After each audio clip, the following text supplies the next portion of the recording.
Hello friends, today I will show you how to make the sun-dried tomato pesto grilled cheese sandwich, and this is super easy and delicious and is ready in just 5 to 8 minutes. So let's quickly get started. So first I'm taking the sourdough bread. So the sourdough bread is what I'm going to use here. Please get the sourdough bread because this will be the best one and will have the best taste. So I've taken equal size of bread, 2 pieces. Now the next ingredient I'm using the pesto sauce. So I have bought this ready-made from Costco. So you can get from any of the supermarkets.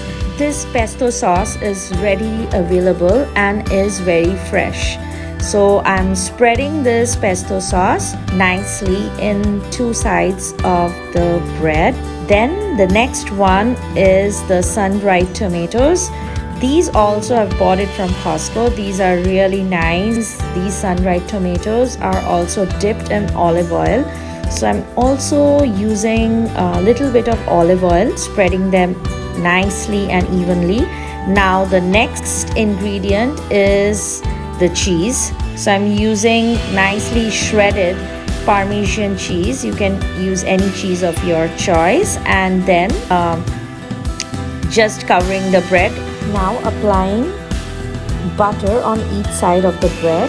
The next step is on a heated pan, adding melted butter and then grilling each side of the bread nicely and evenly until it turns light golden brown and crispy on each side, and slowly the cheese inside will also melt. Just takes around 4 minutes for me.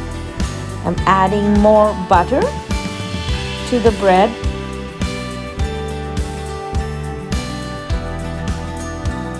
So friends, the grilled cheese sun-dried tomato pesto sandwich is ready. This is a quick sandwich recipe which you can make any time of the day, and this is super delicious. So friends, don't forget to like, share and subscribe to my channel Show Me's World for more such quick and easy recipes. See you soon. Bye bye.